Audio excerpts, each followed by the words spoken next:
In Sumerian, the ventive prefix mu might just be the most frustrating piece of grammar that I've come across. So if you read any of the grammars, it will tell you that the ventive prefix mu states a motion towards a speaker, here or hither. But sometimes you'll hear me say in my videos that mu directly gets lost in translation when translated to English. And it does. Like, for instance, in this tablet, Munadu translates as he built for him. So I struggle to see where that connects in instances like this. But in situations like this, it does tell us some information, even though it doesn't translate directly. It tells us that the following verb is transitive and it's being used with an animate being, a god or a human. So we would expect the subject to be a human or a god, and we would look for a direct object. And the sentence says, his temple he built for him, so all that checks out. So another example of it being lost in translation directly is when it's used with the verb to come or to go, which is this verb nyen. So as I said, this can mean to come or to go, and the way we tell the difference is if the ventive prefix mu is being used or if it is not being used. So you'd expect munyen to mean he came and inyen to mean he went. A real world example here is an exchange of letters and gifts between two queens, Baranamtara, the queen of Lagash, and Ningishkimtil, the queen of Adab. The documents here originate from the city of Lagash, and so whenever the action is directed towards Lagash, the ventive prefix is used, denoting motion towards the origin. And whenever the action is directed towards the city of Adab, away from the origin, the ventive prefix is not present.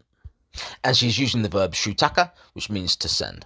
So these are the examples. She used shu munataka and shu einataka, with shu munataka implying that she sent this gift here, and shu einataka implying that she sent a gift there. So another example is in inana and ibih, where the base verb a3 to leave is used, but it's being used with the ventive, so it's changing it from leave to come.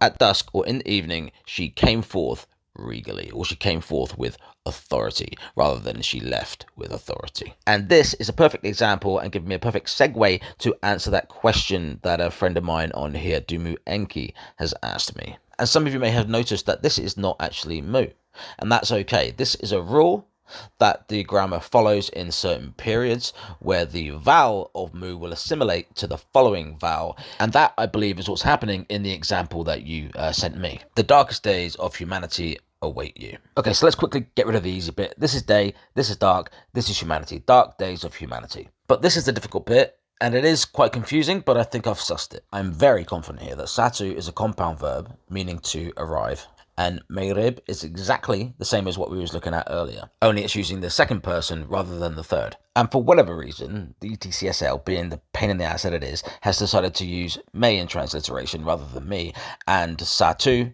rather than sa do. And I know that this is the case because the CDLI have done it the sensible way. So what we're really looking at is this. So hopefully this is starting to make more sense now. So this is vowel assimilation here now, and this is in fact the ventive prefix. It is mu. And like with the previous examples in the beginning of the video, it's changing arrive, it's flipping arrive to mean await, like it did with go, changing it to come, like it did with leave, changing it also to come. It also changes the verb ascend to descend. The ventive holds that function. It can flip certain verbs to mean the opposite. So let's go through it. Sadu is the verbal base, meaning to arrive. Mi is actually the ventive prefix mu, which is flipping the meaning of the base value verb to await rather than arrive. Re is the initial person prefix in the second person. The be of ib is the third person inanimate marker. So literally, directly, all this is saying, it awaits you here. And if we add the rest of it, the darkest days of humanity, it awaits you here. The darkest days of humanity awaits you.